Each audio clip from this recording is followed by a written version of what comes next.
La lecture avec les tout petits, c'est une pratique culturelle qui est un peu tout terrain en plus parce qu'elle est facilement accessible, puisqu'avec un livre, on peut avoir ce temps.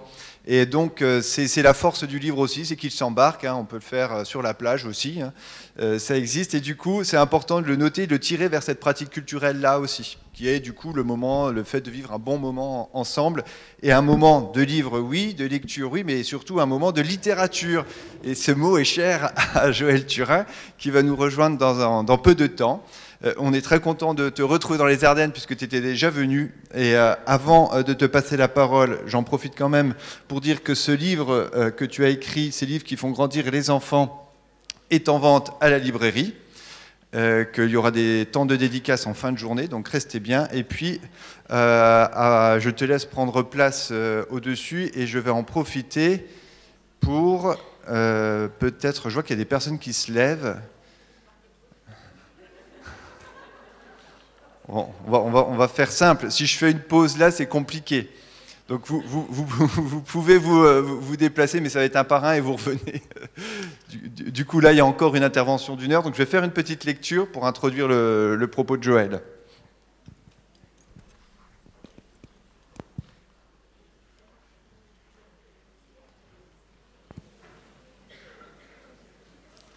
Donc c'est un livre écrit par Rascal aux éditions Pastel, Au Monde.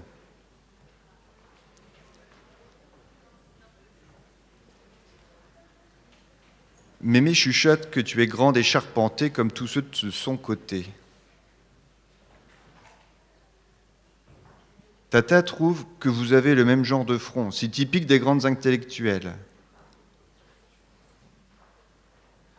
Papy ne se lasse pas de répéter que tu ressembles au facteur. C'est le métier de ton papa. Rose dit que vous avez la même odeur.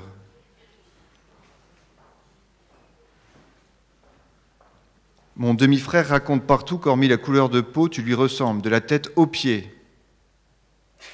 Ton oncle nous soutient, droit dans les yeux, que tu as son regard de braise. Ta cousine au second degré prétend qu'elle est toujours la plus jolie fille de la famille.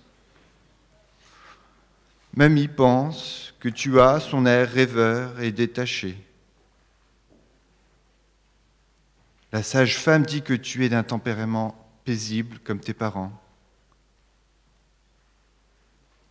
Ton parrain confie à qui veut l'entendre que vous avez exactement la même forme d'oreille et que plus tard, tu seras musicienne. Les jumeaux trouvent que vous vous ressemblez comme 2 gouttes d'eau. Notre voisin du rez-de-chaussée n'a rien dit. Ta grande-tante s'amuse de votre petit air mutin. Ta petite cousine trouve que tu as la même taille que sa poupée en plastique. Mais pour nous deux, tu es unique au monde. Ça commence par un baiser, ça finit par un bébé. Proverbe québécois.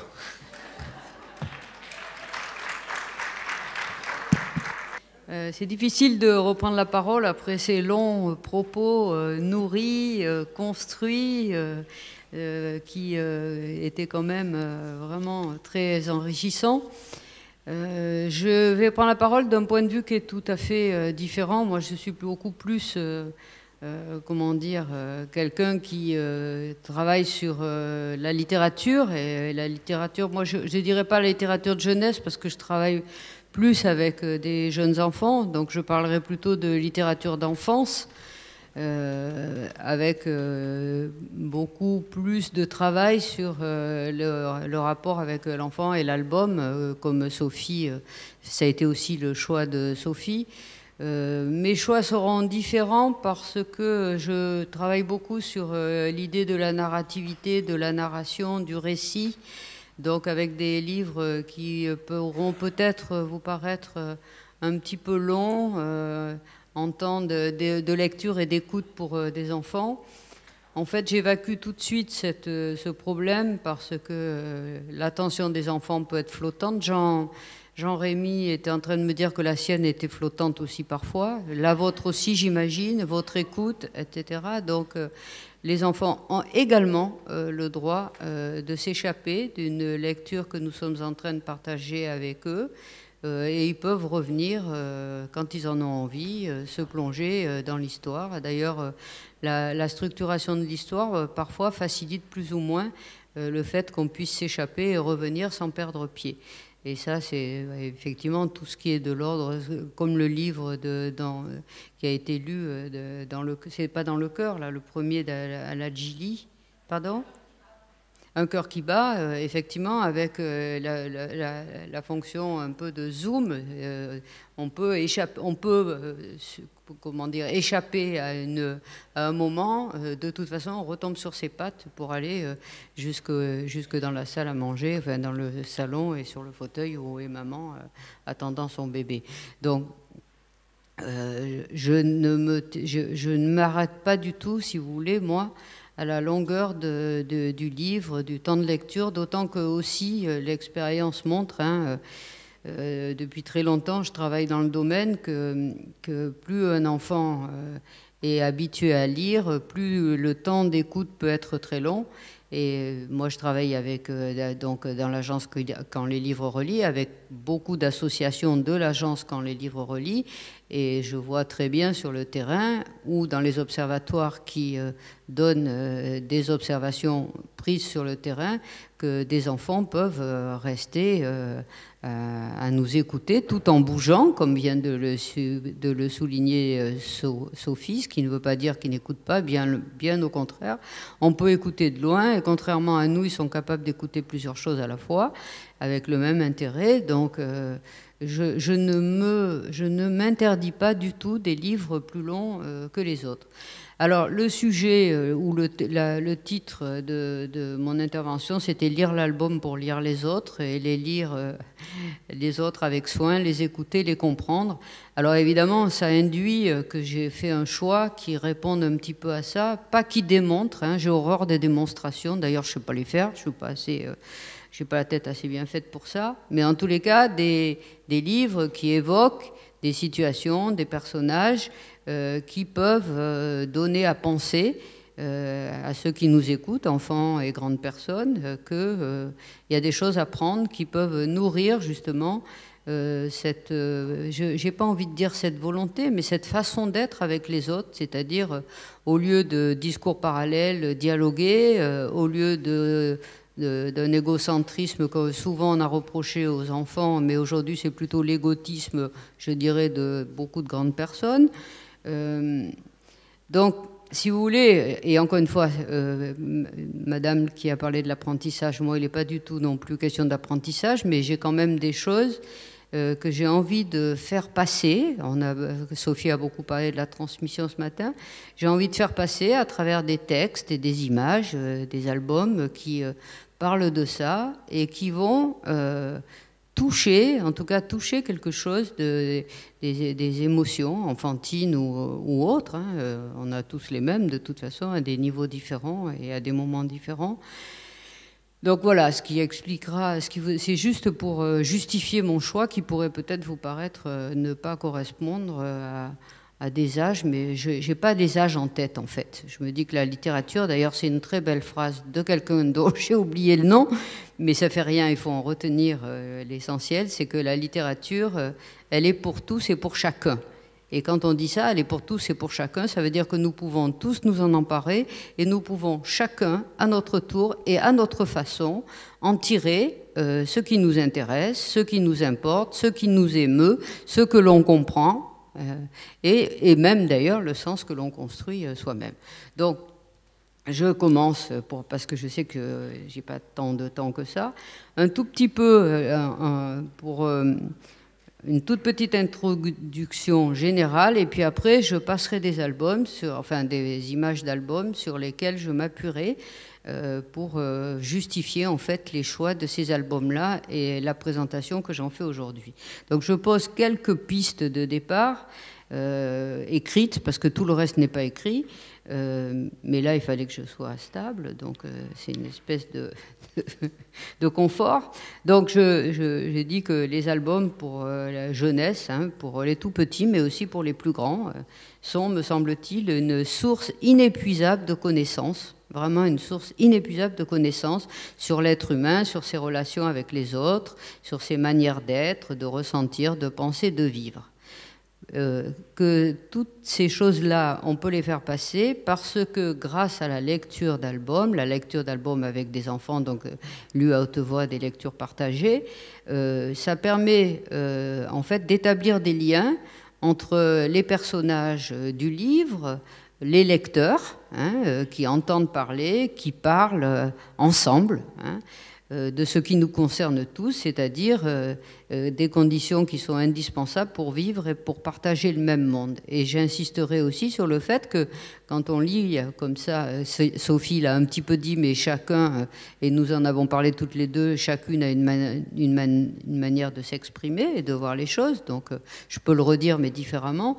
Les liens sont aussi les liens, donc personnages et lecteurs, mais aussi adultes qui lit et enfants qui lit avec, hein, parce qu'on n'oublie jamais que les enfants lisent. Lire, pour moi, c'est pas lire des syllabes et même regarder très vite des images, c'est construire du sens à partir de ce que l'on a sous les yeux ou de ce que l'on entend. Hein, la voix qui porte le texte. Donc ça crée aussi des relations, bien entendu, entre celui qui lit à voix haute et les enfants qui sont là à écouter cette voix haute. Ça crée aussi des relations, il faut quand même bien ne pas l'oublier, entre les enfants qui lisent et les images et le texte, et l'auteur, l'illustrateur, qui, à travers leur mode d'expression différent des nôtres aujourd'hui, mais ont quelque chose à dire à l'enfant. Sinon, c'est pas la peine de créer des ouvrages d'art, parce que pour moi, c'est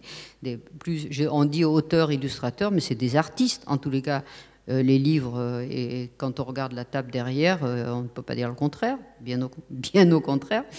Donc, cette mise en relation, après tout, c'est pas tous les jours, quand vous êtes dans un bus ou dans une voiture ou je sais pas où, que vous êtes en relation comme ça avec des artistes. Je trouve ça extraordinaire que la littérature permette ça. La littérature, les albums permettent ça. Donc, c'est aussi quelque chose que j'avais envie de souligner. Et puis, quand on lit, pas à la maison, encore que la maison, c'est pas toujours un seul enfant, mais parfois une famille avec d'autres enfants, ce qui est intéressant aussi, c'est les liens qui se créent entre tous ceux qui écoutent. Et qui écoutent, comme l'a souligné Sophie, on écoute différemment. On construit des sens différents. Et cette diversité, qui peut être donc de compréhension, mais qu'on va appeler de point de vue, ou de perception, ou de construction du sens, ces différences, quand on a plusieurs enfants, même si on lit à un en particulier et que tous les autres en profitent, bien entendu, il est fort important, ça ne se traduira pas forcément par une interactivité avec un pointage de doigts, un mot, etc., mais il y a quelque chose qui se passe, et pour moi, c'est cette espèce de côté de la force de la littérature de relier les gens entre eux. Donc voilà, je vais pas plus continuer sur des généralités comme celle-là, mais elle me tenait à cœur, du coup je vous l'ai dit.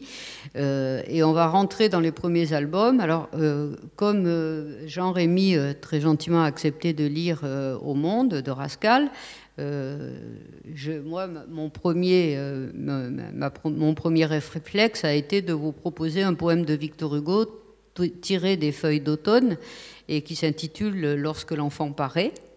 Donc, le poème, voilà.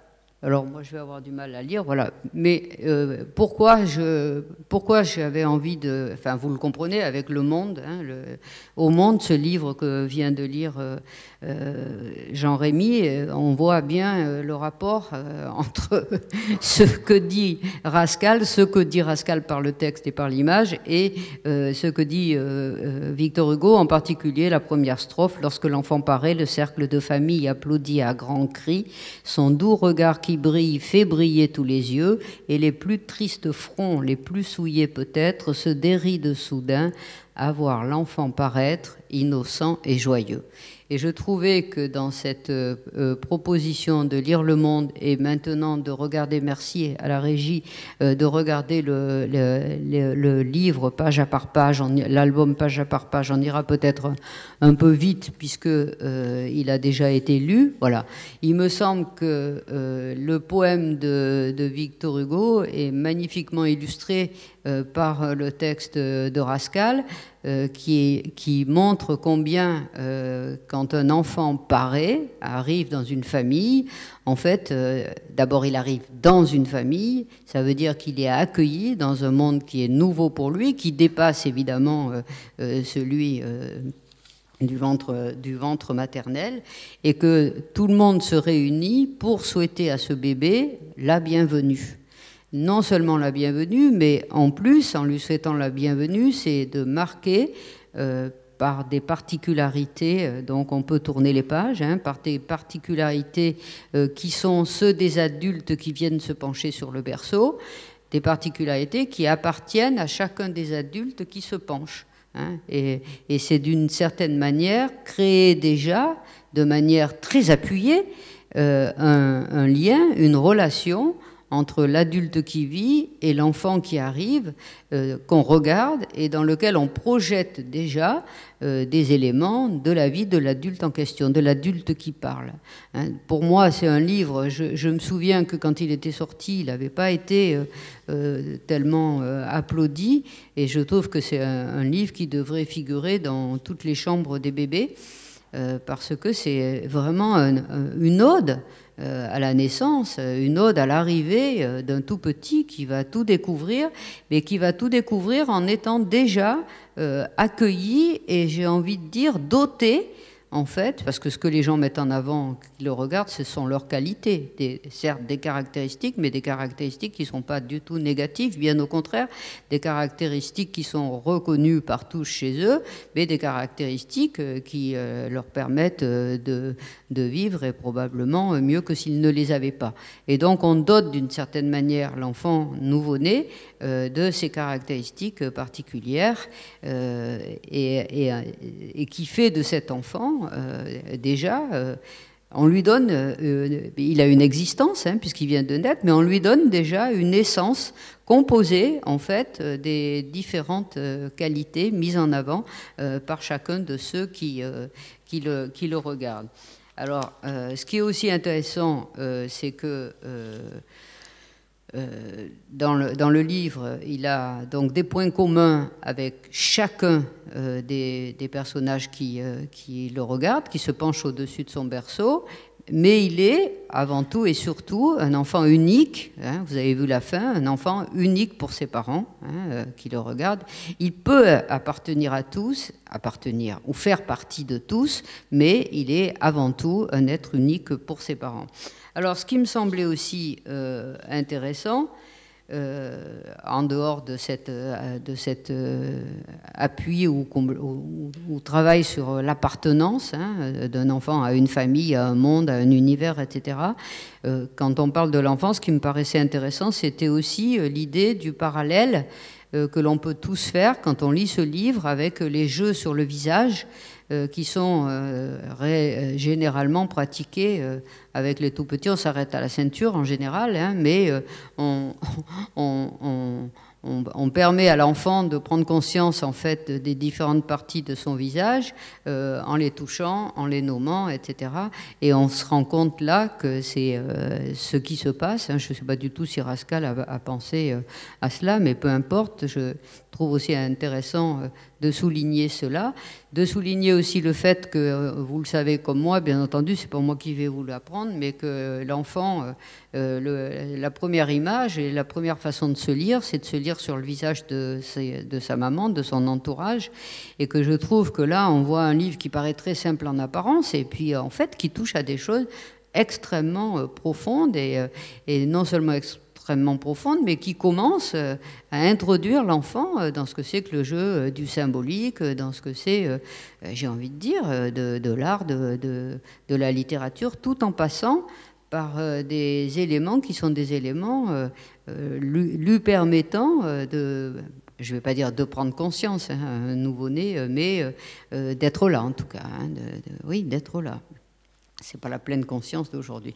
Donc voilà pour ce livre-là, pourquoi je l'ai choisi et pourquoi je pense qu'il est vraiment important qui figure dans les chambres des enfants et dans les bibliothèques, et pour qu'ils soient portés. Ce sont des livres qui ont besoin d'être, je pense, d'avoir quelqu'un pour les présenter, parce que pour en tirer le maximum, il faut s'interroger, je pense, sur ce qu'ils peuvent apporter. Moi, je ne le fais pas avant, je le fais en lisant, et plus je lis ce texte avec la variété quand même les couleurs de peau, de la tête aux pieds, les regards de Brest, le front des grandes intelligences, la même odeur, le front de facteurs, etc. Ça a l'air de ne rien dire, et en fait ça dit que toutes les possibilités, Sophie a beaucoup parlé du champ des possibles, toutes les possibilités sont ouvertes, hein. Il est bébé aujourd'hui, on le voit tel qu'il était, mais il va évoluer et il va effectivement se construire avec différents apports, donc aussi bien au niveau psychologique, physique, etc. Et je trouve vraiment intéressant de laisser toutes les portes ouvertes, hein. Il n'y a pas un destin déjà fixé à l'avance. Voilà, je trouve que c'est un livre généreux et qu'il est généreux de partager avec des tout-petits. Ensuite, on passe à un livre, un album que vous connaissez beaucoup, je pense tous, qui s'appelle « Deux petites mains et deux petits pieds ». Et pourquoi j'ai choisi cet album? D'abord, c'est vrai, et je crois que je le dis et je le redirai tout le temps, on ne lit que ce qu'on aime. Je crois que c'est très important de ne pas se forcer, il n'y a pas de devoir de lecture. Si un album ne vous parle pas, ne l'apportez pas dans les lieux où vous allez travailler avec des petits pour n'avoir pas à le lire.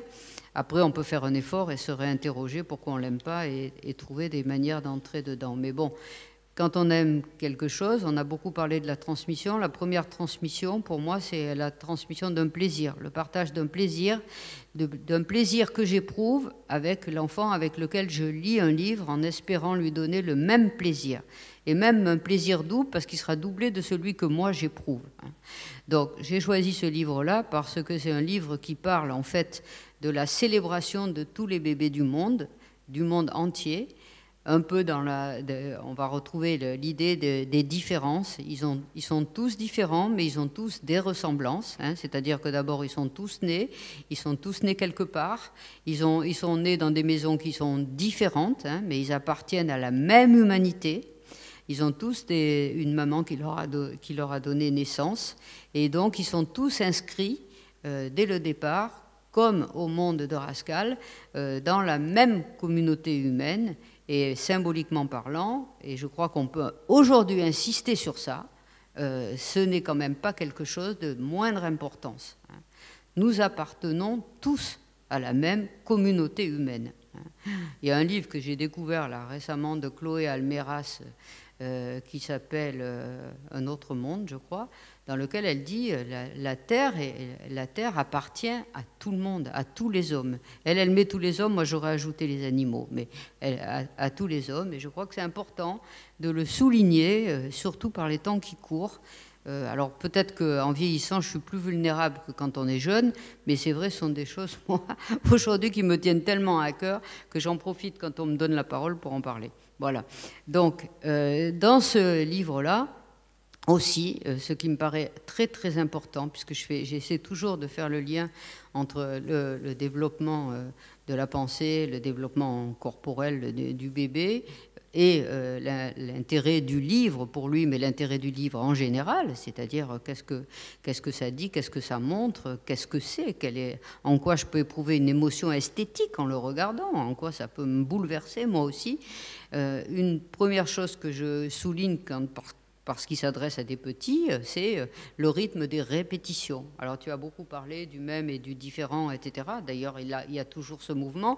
Nous savons, nous, les professionnels de la petite enfance et du livre et de la lecture qui travaillons avec des des jeunes enfants, nous savons l'importance du rythme dans la vie de l'enfant. C'est essentiel, le rythme dans la vie d'enfant. Les répétitions, on en a peut-être assez, nous, d'entendre des répétitions et même de lire le même livre 50 fois, ce qui nous arrive. Mais les bébés, ils ne se lâchent pas, les tout-petits ne se lâchent pas d'entendre des répétitions, surtout des répétitions qui soulignent sans cesse, en fait, une question de fond.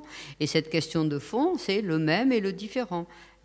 Tous les bébés naissent ailleurs et ici. Alors maintenant, ce qui est intéressant dans le livre aussi, c'est que chaque jour, il y a un bébé qui naît, mais on voit que les bébés d'avant commencent à grandir et parsèment en fait les pages du livre en montrant qu'on ne reste pas nourrisson toute sa vie ou nouveau-né toute sa vie, mais qu'effectivement, on peut grandir et quand on grandit, on est encore plus actif dans la communauté humaine dans laquelle on est entré et que chacun prend conscience des autres. Donc, tous pareils et tous uniques. Ce que vient d'ailleurs appuyer un peu comme au monde l'image finale des 3 petits baisers que la maman fait sur le bout du nez. Hein. Et là aussi, moi j'insiste beaucoup sur ce que nous avons en tête de la sensibilité du bébé aux sonorités de la voix maternelle. Hein. Quelqu'un a posé une question sur la lecture in utero, c'est-à-dire quand le bébé n'est pas né. Enfin, je ne sais pas pourquoi je précise ça, c'est idiot, mais c'est comme ça. Bon. et nous savons que quand le bébé vient au monde, il a déjà entendu la voix de sa mère, certes pas tout à fait la même que celle qu'il entendra, mais il la reconnaît, il l'identifie, donc le lien est déjà créé, et que lire pendant la grossesse et lire après, ça inscrit de toute façon déjà une certaine continuité, parce que quand on lit un livre avec un bébé ou avec un enfant, effectivement, nous n'avons pas la même voix, nous n'avons pas la même manière de parler que quand on donne un ordre, une interdiction. Donc c'était Bernadette Bricou, là, qui est une grande conteuse et qui a beaucoup travaillé sur le conte et qui parlait, elle n'est pas la seule, hein, je le sais, mais bon, c'est elle qui me revient en tête, de mamaïser, le langage mamaïsé, hein, c'est-à-dire le fait que quand on s'adresse à un petit, on ne parle pas comme à son mari. Hein, on n'en a souvent pas envie d'ailleurs, mais en plus, ça ne nous vient pas vraiment à l'idée. Donc, ce qui m'intéresse ici, c'est que le texte donc, de l'auteur ou de l'autrice, pour être dans les rangs d'aujourd'hui, se met à son service, au service de la voix maternelle et lui donne effectivement toute son ampleur. Hein. Et ce qui me paraît aussi important à souligner, c'est que les images vont contribuer à cette sécurité, parce qu'il faut bien savoir que la continuité entre la voix in utero, la voix maternelle qu'on identifie, la voix de son entourage, hein, encore qu'on le sait, les bébés, beaucoup plus que nous, sont tout à fait capables d'entendre plusieurs univers linguistiques sans se frapper, même en les retenant. Et petit à petit, c'est aussi ce que disait Elzbieta, plus on grandit, en fait, plus on se rétrécit. Hein, les jeunes enfants et les bébés, ils ont quelque chose de beaucoup plus large, ils n'ont pas cette espèce de besoin de raisonner, d'ordonner, ils prennent, et puis ils en font leur miel. Et je dis leur miel, hein, c'est pas des ordures, c'est leur miel. Ils en font leur miel, et c'est avec leur miel qu'ils grandissent, et que leur miel ne soit pas le nôtre, hein. Il y a des miels de châtaignier, des miels d'acacia, tout ce que vous voulez, et on a vraiment l'impression, quand on travaille avec des petits et qu'on leur donne comme ça des ouvrages de grande qualité, que je ne peux pas vérifier quand ils ne me parlent pas, mais je vois des yeux qui s'ouvrent. Et puis même, les miens, tu as beaucoup parlé, Sophie, et j'ai beaucoup aimé ça, tu as beaucoup parlé de l'enfant qui reste en nous, qui est en nous, de l'enfant qui est même, je dirais, extirpé par ces ouvrages. C'est pour ça que je vous parlais de ma vulnérabilité, puisque quand on est vieux, on se rapproche de ce qu'on était quand on était petit. Donc il y a cette idée-là et je crois je crois que ce côté émotionnel, si vous voulez, ce côté des sensations, parce que bien sûr il y a les sensations et les émotions, ça me paraît vraiment quelque chose de très très important. Donc on va voir que le texte met tout ça, assure cette continuité, donc des premiers mots entendus pendant la grossesse, de la toute petite enfance, et puis après, mais ça c'est le propre aussi justement de l'oralité et la littérature d'enfance, hein. Isabelle Nier, qui est une grande spécialiste de la littérature pour la jeunesse, elle définit souvent les albums, les livres donc, qui s'adressent plutôt à l'enfance comme des livres d'enfance, un peu ce que je fais en la copiant, et non pas comme la littérature de jeunesse. Ça n'a rien à voir avec les romans pour ados, vous êtes d'accord? Ça a beaucoup plus à voir, me semble-t-il, avec la littérature en général, parce qu'on est beaucoup plus porté par, je pense, la littérature en général, la qualité portée par le texte, l'esthétique, etc., les émotions. Il y a un livre qui est sorti récemment de Kalchman, elle s'appelle, qui s'appelle « Lire dans la gueule du loup ».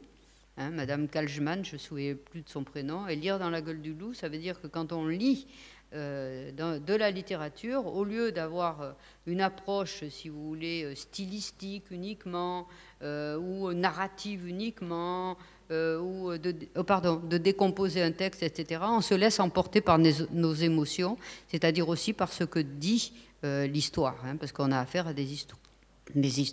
Et je crois que c'est très important pour nous et très important pour les petits. Après ce livre-là, j'ai choisi un livre de Jannick Cott, hein, qui s'appelle « Je ne suis pas comme les autres ». Pourquoi j'ai choisi ce livre-là?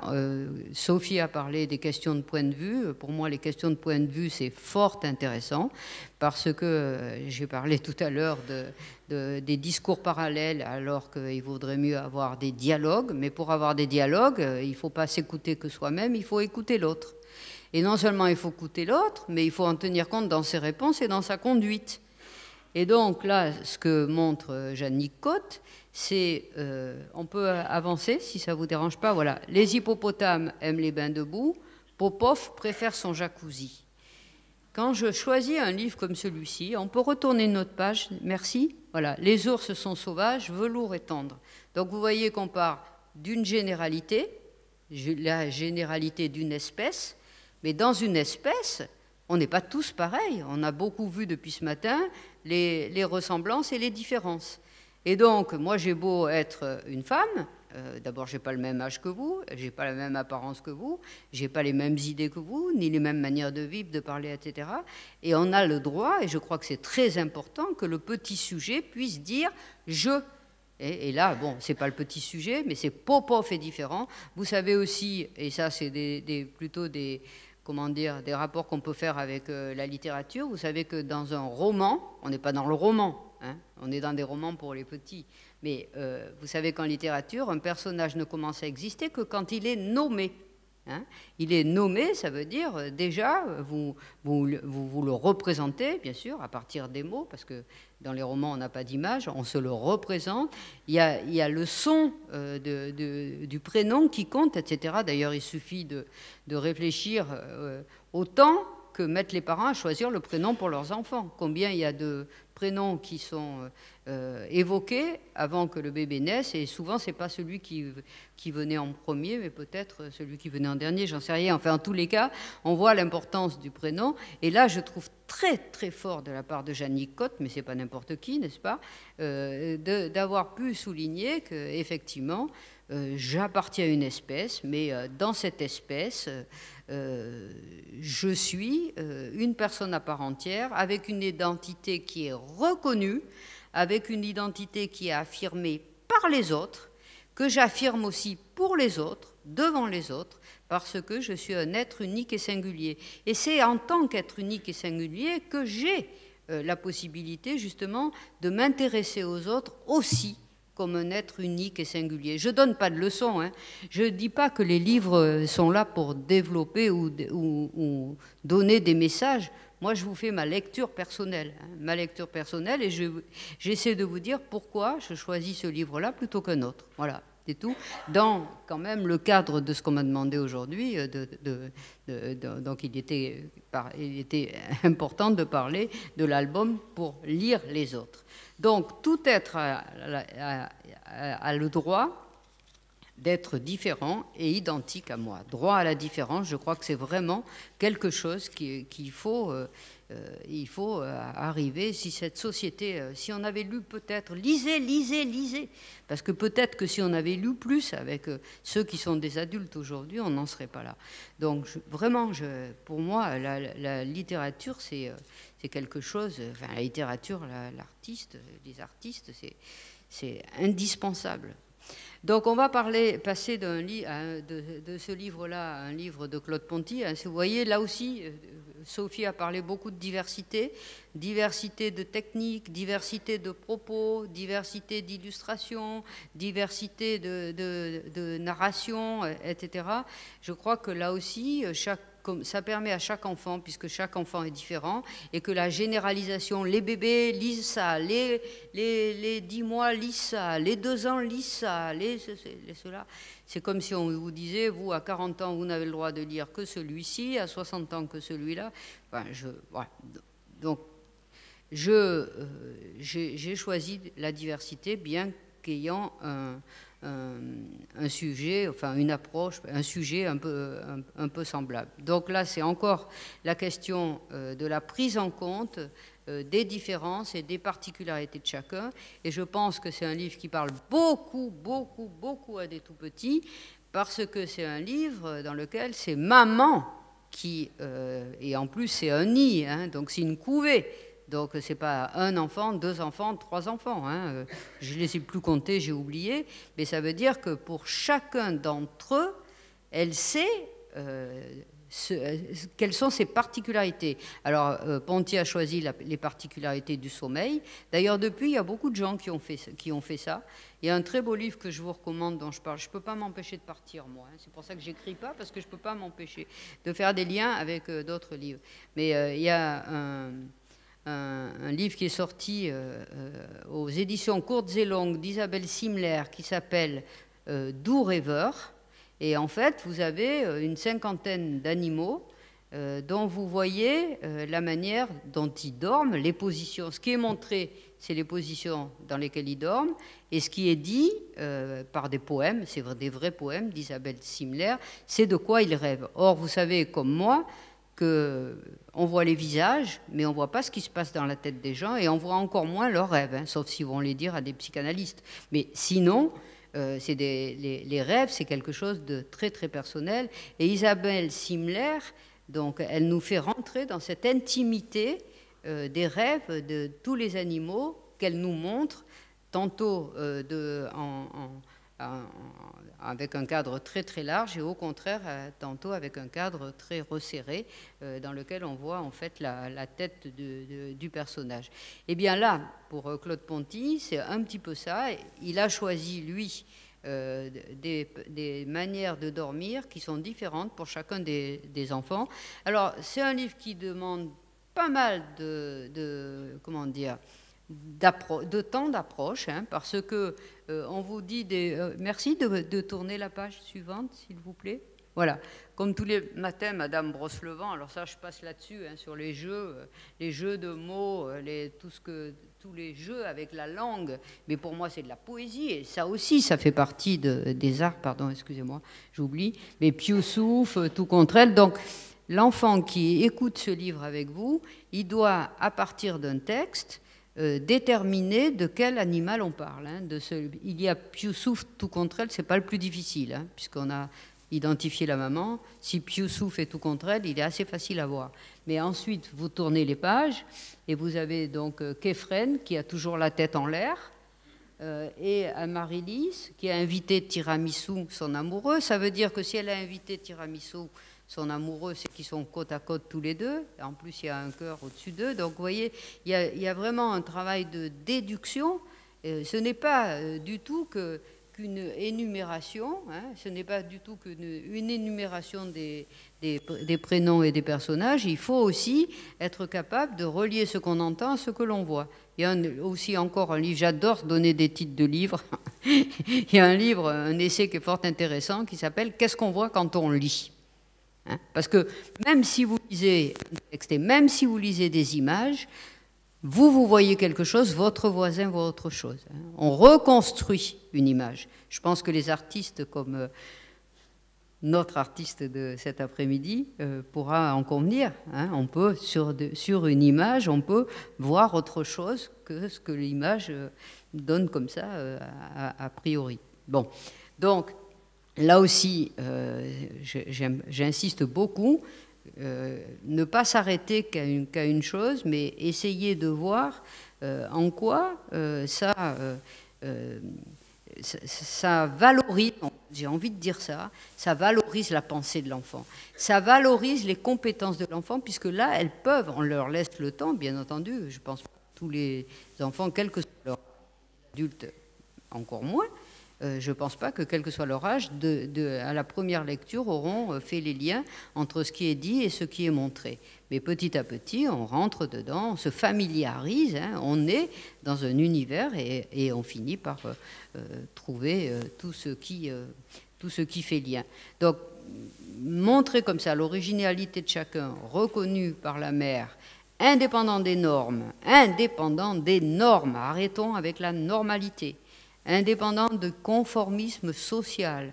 Et je trouve qu'en choisissant des oiseaux, avec tout ce que ça, symboliquement parlant, le nid, les oiseaux, les ailes, hein, c'est quand même le nid maternel. Et malgré tout, il sort, si vous voulez, il sort de ce à quoi on peut s'attendre. Hein.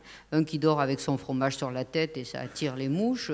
Un autre qui dort avec la tête en bas parce qu'il n'est pas bien quand il a la tête en haut, etc. Vous voyez bien que si vous disiez à des mamans faites dormir votre bébé la tête en bas, vous passeriez pour une cinglée. Ce qui est intéressant là, c'est que d'abord on joue aussi avec les conventions. Hein. D'accord, ce sont des oiseaux, mais derrière les oiseaux, vous le savez, c'est de l'anthropomorphisme d'une certaine manière. Derrière les oiseaux, on voit l'enfant, et derrière la mère oiseau, on voit toutes les mamans du monde. Ce qui est intéressant aussi, c'est que non seulement tu as beaucoup parlé de la présence et de l'absence, et tu as beaucoup parlé de la permanence de l'objet, effectivement, quand ces enfants ne sont pas là, elle sait qu'ils ne sont pas là, elle se les représente dans sa tête, elle les a aussi dans son cœur. Hein. Quand maman n'est pas là, on ne la voit pas, on l'a dans sa tête, mais elle reste aussi liée à nous parce qu'on aime maman. Hein, donc. Et elle, là, Madame Brosse-Levent, elle va finir d'énumérer ceux qui sont sur la branche et prendre conscience qu'il en manque et s'interroger sur où sont-ils, où est-il. Et en fait, celui qui manque était parti chercher des croissants avec son père, parce que chez Ponty, la plupart des livres finissent très bien. Le croissant, le partage d'un repas, c'est un petit peu comme des baisers donnés à l'enfant. Donc, ils sont partis chercher le croissant, puisque c'est l'heure où on se réveille, et on va prendre son petit déjeuner. Voilà. Donc, voilà pour Ponty, mais j'insiste beaucoup sur le rapport entre des éléments vraiment du développement de l'enfant, de sa pensée, de sa vie affective, et des livres qui pourraient sembler s'en éloigner, tout en disant, et je crois que c'est très très important, il est beaucoup plus important d'avoir des livres qui vous mettent à distance. Hein, donc en fait, ce sont des métaphores. Hein, on pourrait très bien dire « Oh, mon tout petit chéri, je t'aime, je sais que tu manges comme ça. D'ailleurs, souvent, tu manges mal, tu salis. » Ou « Je sais que tu dors comme ceci ou comme cela. » Ce qui est intéressant là, c'est qu'on met à distance, donc on rentre dans un univers métaphorique, mais un univers métaphorique qui nous parle de nous, mais qui nous parle de nous d'une façon qui n'est pas directe. Ce n'est pas un miroir. Hein, et donc, chaque enfant va prendre ce qui l'intéresse ou ce qui le concerne. C'est ça l'importance. Hein. Pour moi, c'est vraiment essentiel. Et c'est pour ça que je le souligne autant. Ensuite, nous passons à un autre ordre d'idées, donc un livre de Kotimi, Un éléphant ne peut pas monter dans un arbre. Tout à l'heure, je vous ai parlé des normes sociales, mais il y a d'autres normes. Hein. C'est qu'à tel âge, tu dois savoir faire ceci. Oui, tu as des connaissances qui doivent être acquises. Il faut voir quand les enfants reviennent de l'école et qu'on fait les évaluations. Moi, ça me met hors de moi, mais hors de moi. Hein. Des gamins qui vivent, qui parlent, et puis voilà, là il n'est pas à la hauteur de ce qu'on attend à la fin de sa deuxième année de maternelle. Enfin, c'est invraisemblable. Donc, comme j'aime bien un peu rentrer dans l'art, je montre des livres qui parlent de ce que j'ai envie de défendre. Et là, dans Un éléphant ne peut pas monter dans un arbre, j'avais trouvé un très beau texte d'Einstein. Vous voyez, ne croyez pas que j'ai lu tout Einstein. Hein. Je picore, moi. Hein, je suis pas. D'ailleurs, c'est ce qu'on fait dans les livres, on picore. Et Einstein dit « Tout le monde est un génie ». Parce que le livre, vous avez vu, hein, il ne peut pas faire ceci, mais il peut faire cela. Hein. Tout le monde est un génie. Mais si vous jugez un poisson sur ses capacités à grimper sur un arbre, il passera sa vie à croire qu'il est stupide. D'accord ? Et je crois vraiment important de rappeler que vouloir normaliser à la fois les connaissances, à la fois les enfants ont leur rythme et les rythmes sont différents. Il y en a qui sont beaucoup plus moteurs, il y en a d'autres qui sont beaucoup plus dans l'apprentissage ou la maîtrise du langage. Il y a des enfants qui sont étonnants. Alors sont souvent des enfants avec lesquels on lit, avec lesquels on parle, puisqu'on ne va pas à l'école pour apprendre à parler, on apprend à parler parce qu'on vous parle, parce qu'on s'adresse à vous, parce qu'on joue avec le langage, parce qu'on vous lit des livres, etc. Et donc, évidemment, ça crée des inégalités. Tu en as beaucoup parlé aussi, Sophie, et c'est important de le dire et de continuer. C'est tellement important de le dire, pas pour le dire, pas pour faire part d'un constat. C'est important de le dire parce que ça nous mobilise justement pour essayer de lutter contre. Hein. Moi, je me sens comme quelqu'un de très engagé, si vous voulez, pas du tout... bon, j'arrête sur ça et je continue sur mon Kotimi. Je l'ai choisi aussi parce que je venais de lire un livre qui m'avait fort intéressé, un livre d'un Américain qui s'appelle Howard Gardner et qui s'appelle « Les intelligences multiples ». Les intelligences multiples, c'est un livre qui montre, à partir d'observations d'enfants, donc suivies, et pendant des années, et de groupes d'enfants très très différents, qu'en fait, il y a des enfants qui sont beaucoup plus à l'aise avec la musique, donc quand une écoute plus développée que d'autres. Je ne sais pas comment vous êtes, vous, moi je suis nulle en musique, par exemple.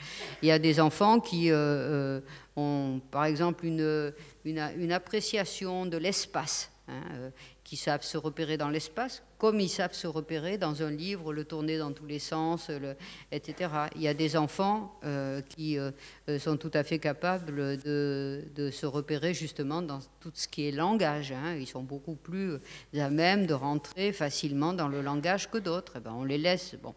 Ce que montre Howard Gardner, lui, il en donne 7 intelligences, donc l'intelligence logico-mathématique, celle qu'on vous impose en classe et celle qui fait que vous aurez le diplôme le plus élevé possible dans l'avenir, d'accord, logico-mathématique.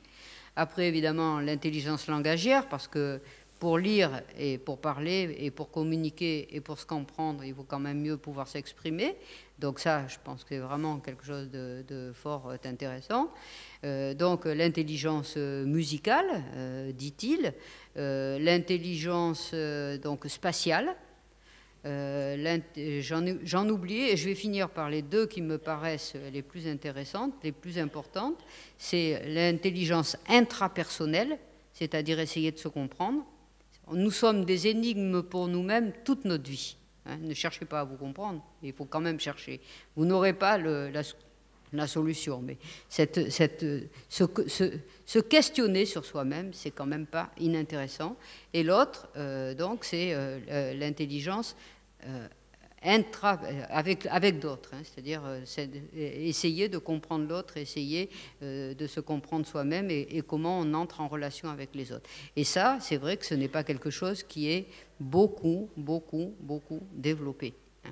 Donc, en lisant ce livre-là, qui met bien en avant qu'on devrait prendre pour accepter la diversité des profils, enfin des profils ou de chacun des enfants qu'on a en face de nous, on devrait pouvoir prendre en compte toutes leurs formes d'intelligence, toutes leurs compétences, et qu'il y a un éventail de capacités absolument extraordinaires, et que si on s'en tient qu'à l'intelligence logico-mathématique et à l'intelligence langagière, eh bien même, je dirais, on ne développe pas, et les artistes pourraient en parler beaucoup mieux que moi. Hein. Les artistes, ils ne s'apprennent pas à être artistes à l'école. Hein. Ils se développent justement parce qu'ils acquièrent une liberté. Ils se libèrent du joug des apprentissages trop scolaires ou trop restreints. Donc, voilà, ça me paraît là aussi... Ah oui, j'avais oublié, je l'ai noté, finalement je suis mieux que je le pensais. J'ai noté l'intelligence kinesthésique. Tu as beaucoup parlé du corps et de la lecture corporelle. L'intelligence kinesthésique, c'est là aussi... D'abord, il faut bouger. Il y a beaucoup de gens qui sont obligés de bouger pour apprendre. Et c'est en bougeant, c'est en manipulant, etc., que les choses, d'une certaine manière, que nous les approprions, en tout cas, d'après Howard Gardner, que nous permettons aux enfants de se les approprier. Howard Gardner, c'est peut-être un livre, comment dire, je ne vous dirais pas que je l'ai lu, je mentirais si je vous disais que je l'ai lu de la première à la dernière page. En fait, quand je lis des essais, je vais lire ce qui me permet de légitimer mes propos. Donc, vous n'êtes pas obligé de le lire en entier, mais c'est vrai que si vous allez sur Internet et que vous regardez ce qu'on en dit, ça peut être intéressant d'avoir ça, parce que ce sont des arguments aussi à opposer à ceux qui veulent vraiment rester là. Le monde contraignant, basé sur des conceptions qui sont le contraire de la pluralité, je trouve ça... bon. Enfin, vous avez compris ce que je voulais dire. Et nous allons passer à un autre livre. Vous voulez qu'on le regarde plus ou pas? On n'a pas trop le temps, hein. Alors, regardez aussi, j'ai dit diversité, regardez aussi avec quelle légèreté, même son éléphant, hein, elle le fait bouger. Encore une fois, c'est une autre manière d'illustrer, hein, de faire des illustrations. Et là, j'ai pris une grande Anne Herbots, qui est beaucoup publiée chez Casterman, donc... Anne Herbots, c'est une Belge, une artiste belge qui écrit, qui dessine, qui écrit, qui parle beaucoup, fait des conférences, etc. Vraiment quelqu'un de fort intéressant. Et pourquoi j'ai choisi ce livre? Parce que ce livre montre ou démontre, ou dénonce en fait le manque d'empathie que l'on peut quand même, comment dire, que l'on peut constater quand on regarde autour de nous, le monde d'empathie totale. Moi, j'ai l'impression que les animaux sont plus empathiques les uns à l'égard des autres que beaucoup d'adultes à l'égard les uns des autres, et même souvent à l'égard des enfants. Et je trouve que la manière qu'a Anne Herbots d'en parler correspond tout à fait à la manière dont moi j'ai envie d'en parler, sauf que malheureusement j'ai pas le talent d'Anne Herbots, mais bon, comme je la prends pour appui, c'est pas mal. Donc Anne Herbots, elle commence avec le livre, n'allez pas jusqu'à la fin, ça me ferait plaisir. Le livre commence avec un petit garçon qui a perdu son chat. Il a perdu son chat et il est malheureux et il est triste. Et la meilleure façon d'essayer c'est pas la mère Michel qui cherche son chat, hein, pas du tout. Encore que ça peut faire écho à la mère Michel, mais c'est pas ça. Il a perdu son chat, il est triste. Et ce dont il a besoin, c'est de consolation. Consoler. Est-ce qu'on sait ce que c'est que consoler? Il a besoin de consolation, donc il va dire qu'il a perdu son chat. Et à chacun de ceux à qui il va dire qu'il a perdu son chat, chacun va répondre « Oh ben j'ai autre chose à faire ». Alors on peut regarder, si vous voulez, le cow-boy, il lui dit « Bon, l'enfant a perdu son chat ». Brouty, il s'appelle Brouty. Vous voyez aussi l'intelligence, enfin bon, Ça peut paraître facile, hein, mais c'est une broutille ce que tu es, mon garçon. Et c'est une broutille ton chagrin d'avoir perdu ton chat. Qu'est-ce qu'on s'en fout d'une certaine manière? Et donc j'ai perdu mon chat et le cow-boy lui dit, ah moi c'est plus grave, j'ai perdu mon chapeau, mon trousseau, et puis mon trousseau de clés, j'arrive pas à lire. Mon trousseau de clés et quoi? Voilà. Bon, alors et on peut continuer parce que c'est quand même assez intéressant. Et lui, j'arrive pas à lire, je suis désolée, hein. Ce n'est pas grave, dit la corneille, moi je me suis cassé le nez et j'ai des cailloux dans les chaussures. Non, mais il n'a pas de chaussures là. Et j'ai des cailloux dans les pattes. Donc vous voyez, c'est-à-dire qu'on a toujours de bonnes raisons de ne pas écouter les autres, on a toujours de bonnes raisons de ne pas être empathique avec les autres, parce que nous avons nos propres problèmes, nos propres douleurs, nos propres souffrances, que nous avons aussi besoin de consolation et que personne ne nous en donne.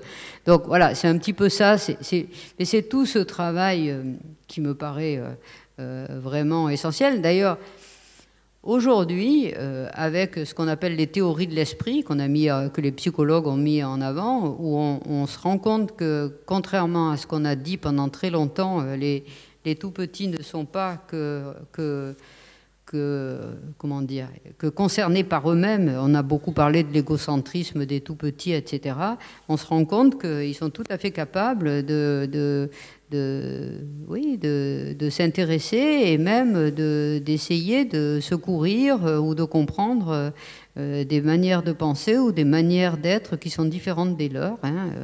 Et c'est effectivement enrichissant, parce que si on en reste qu'à ce qu'on est, qu'à ce qu'on apprend à la maison, si on n'a pas la possibilité d'ouvrir, je ne suis pas sûre que le développement soit si porteur que ça. Donc voilà. Et pour en revenir à Nerbots, là, la pauvre, elle s'endort, elle n'y peut rien. Elle n'est pas si méchante, elle s'endort. Mais bon, des fois, quand un propos ne vous intéresse pas, vous dormez. J'espère qu'il n'y en a pas trop qui dorment, là.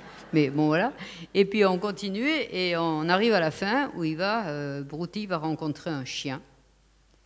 Donc, c'est un petit peu plus loin. Il rencontre un chien. Donc, c'est toujours le chat. D'ailleurs, c'est un peu ce que tu dis, hein, et même j'aime bien parce qu'elle montre que le chat est toujours là. Hein, il a disparu, hein, il est mort ou il a disparu, et il est toujours là. Et elle le montre à Nerbots qu'il est toujours là. Hein. Il est là parce qu'elle l'aime, parce que Brouty l'aime et qu'il sera toujours là pour lui. Et donc on tourne et rencontre un chien. Alors peut-être dit le chien, parce que Brouty dit j'ai perdu mon chat, mais c'est pas grave. Hein. Il y a plus grave. Il finit par adhérer en fait à la manière de voir les choses des grandes personnes. J'appelle des grandes personnes le cow-boy et tous les autres, mais c'est un peu ça. Et donc, le chien dit, peut-être, dit le chien, parle-moi encore du chat, on va faire de ton chat une histoire, une belle histoire, sauvage et farouche. Voilà. Et ben, pour moi, ça, c'est vraiment la littérature. Donc, on vient de voir un enfant, hein, Brouty, qui vit un enfer, un deuil. C'est un deuil de perdre un animal qui était beaucoup pour vous, voire tout. Vous êtes malheureux, vous essayez d'en faire part à des gens que vous rencontrez, vous êtes invisible, ou en tous les cas, vous indifférent, vous avez affaire qu'à de l'indifférence, et même à du rejet. Et c'est l'animal, le chien, le plus fidèle compagnon dans notre imaginaire, peut-être occidental. C'est quand même l'animal de compagnie par excellence. Je peux en parler, j'adore les chiens. Et elle fait intervenir le chien, et c'est le chien qui va le comprendre et qui va faire de ce chat une histoire, et une histoire qui restera et dont nous parlons aujourd'hui. Donc, pour moi, c'est un pouvoir de la littérature que de continuer à pouvoir faire vivre justement des vies disparues. Alors après, j'avais choisi un autre livre sur le même sujet exactement, hein, Merci Petit Ours de Grog Follet. C'était paru chez Circonflexe, ça s'appelle plus Circonflexe maintenant, je ne sais plus comment s'appelle la maison d'édition, j'ai oublié. Le Genévrier, je crois, c'est ça, hein, Le Genévrier, oui. Donc, Merci Petit Ours. Alors, ça peut paraître plus banal, mais en même temps, c'est fort intéressant. Je dirais juste ce que Greg Follet a mis en exergue de sa page de titre, qui est « pour tous ceux qui ont pensé un jour trouver quelque chose d'extraordinaire. Et quand j'ai lu ça, même avant d'entrer complètement dans le livre, je me suis dit, je ne sais pas ce que vous avez vécu, vous, mais quand même, est-ce qu'on voit aujourd'hui autour de nous, avec des jeunes enfants, tu tombes, oh, c'est rien, c'est pas grave. Tu as perdu ta poupée, oh, c'est pas grave, t'en achèteras une autre. Tu as perdu... C'est-à-dire qu'on a parfois, souvent, du mal à mesurer, en fait, la dimension d'affectation, de douleur, de souffrance, et surtout de valeur que les enfants accordent à un objet, à un élément, à un rituel, hein, comme le rituel du coucher. Et on a tendance comment dire, à privilégier notre regard sur les choses et pas à prendre en compte le regard des enfants sur ces choses-là. Et donc, pareil, hein, encore une fois, c'est pas pour donner des leçons, c'est pour vous montrer combien cette littérature d'enfance et la littérature en général peut induire, en fait, nourrir des pensées, peut induire des comportements, peut faire, je pense que ça peut faire changer, je ne veux pas dire le monde parce que ce serait imbécile, mais malheureusement d'ailleurs, on ne peut pas dire, mais il me semble que c'est vraiment quelque chose à apporter en étant conscient que ça a vraiment non seulement du sens, mais une efficacité. Alors, Petit Ours, en fait, il va faire, ça fait écho aux réflexions qu'on vient de voir avec Anne Herbot, de c'est pas grave, ces réflexions que nous faisons aux enfants, c'est pas grave, tu t'es fait mal, ça passera, etc. Et là, ce qui m'intéresse, c'est que Petit Ours a trouvé une boîte qu'il trouve absolument extraordinaire. Et dès le début, quand même, il se dit qu'il va la donner à Petite Souris, son amie. Hein. Mais il a cette boîte, il est tout fier. Hein, tu parlais, toi aussi, tu as beaucoup dit, il faut entretenir, il faut applaudir un enfant comme vous, madame, pour l'apprentissage et dans les imagiers, en particulier les imagiers qu'on a longtemps eu, nous, de ma génération, du père Castor, etc., où on nomme les choses. Nommer, c'est identifier, c'est pas, on ne le fait pas pour apprendre un mot, pour identifier, c'est une reconnaissance, c'est aussi une lecture qu'on fait d'une image, etc. Et alors donc on a ce mode de fonctionnement quand on lit avec un enfant, on n'a pas le même mode de fonctionnement quand on est avec un enfant.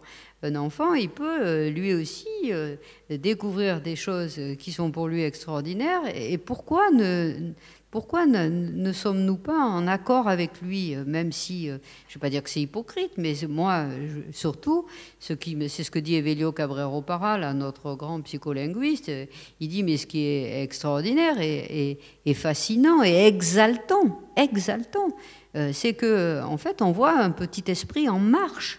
On voit une intelligence qui cherche, qui déduit, qui construit. Et c'est ça que quand on apporte des livres avec des tout petits, c'est vraiment, enfin des tout petits ou des plus grands, c'est vraiment ça qu'on essaie de développer. Donc cette espèce de conscience de soi et des autres, je pense qu'il est important, encore une fois, de la soutenir par des lectures que nous partageons, mais qui nous font du bien à nous aussi, qui nous font du bien, et pas simplement parce que ça fait réémerger notre enfance, mais aussi parce que nous voyons à quel point les enfants pénètrent, mais vraiment à pieds joints dans ces livres de qualité. Moi, je n'ai pas un souvenir d'une résistance. Hein, parce qu'il y a notre présence, parce qu'il y a notre disponibilité physique, psychique, etc.